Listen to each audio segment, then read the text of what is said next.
Yo guys, so kamusta? So sa video natin to may gusto lang akong i-share.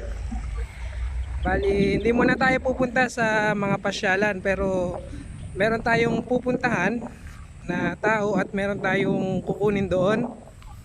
Ayan, so napansin nyo, naglalakad lang ako, wala tayong dalang tricycle ngayon dahil meron tayong panibagong.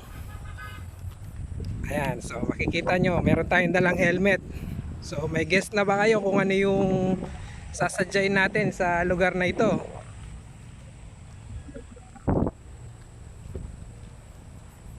Yo guys, so meron nga tayong bibilin na second hand lang din naman na motor na ating gagamitin sa ating mga susunod na pasyalan.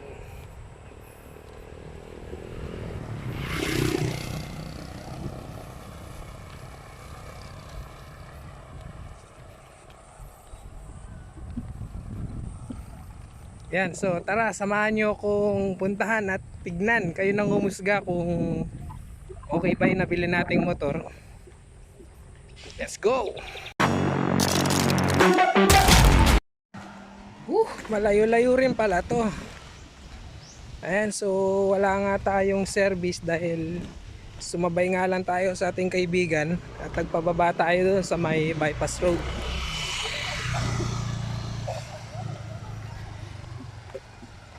Yung motor pala na bibili natin, na-meet ko na yung owner tsaka nakita ko na yung motor. So nagandahan nga ako at mukhang bago pa. Yun, sabi nga nung may-ari 4 years ng araw yun. Pero sa sobrang ganda at maayos na pag-aalaga ng motor, so bagong bago pa talaga siyang tignan. Yeah, so siguro medyo malapit na tayo. Ang sabi sa may malapit sa barangay hall. Yeah, so medyo private lang guys sila ma'am, sir, kaya hindi na natin iba-vlog yung pag-meet up natin sa kanila. Pero yung motor, papakita ko sa inyo. Yeah, so hindi ko na lang sila i-mention kung sino. Pero syempre,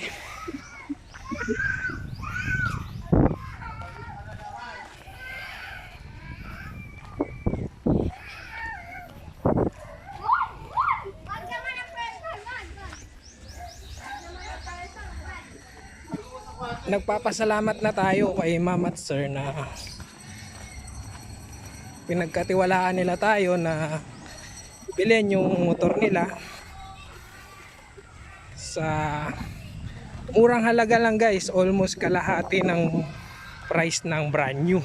Kaya talagang napakasulit kasi meron pang mga binago na si sir doon.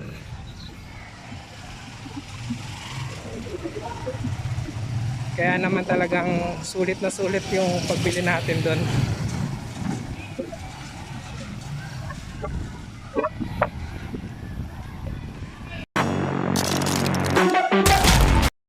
Ayan guys, so hiningal ako. Grabe kasagsagan ng init. Sarap uminom ng malamig na tubig. Ayan, so malapit na nga tayo. Ang street daw na hanapin natin, Kalye Pogi. Wow. So maraming pogi kaya ron.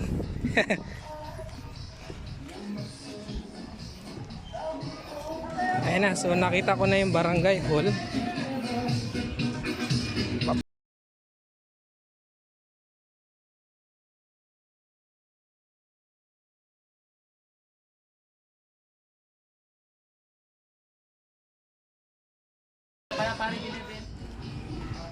Ayan guys, so natanaw ko na yung bahay nila ma'am. So napakabait na mag-asawa na to. At yung unang punta nga natin, pinakain pa tayo. Ayan. Sulit talaga yung pagpunta natin rito. So let's go na.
guys at tinest drive na natin tong motor at napakaganda, solid yung takbo niya.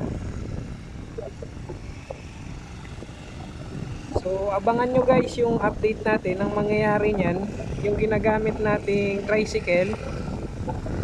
Yung motor kasi na ginagamit natin doon yung YTX na Yamaha. So ipapalit natin itong Supremo.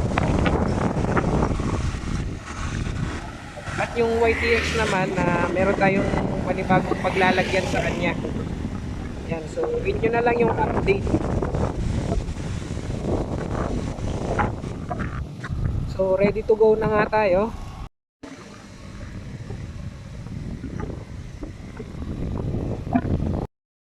Kaya tara, let's go na guys.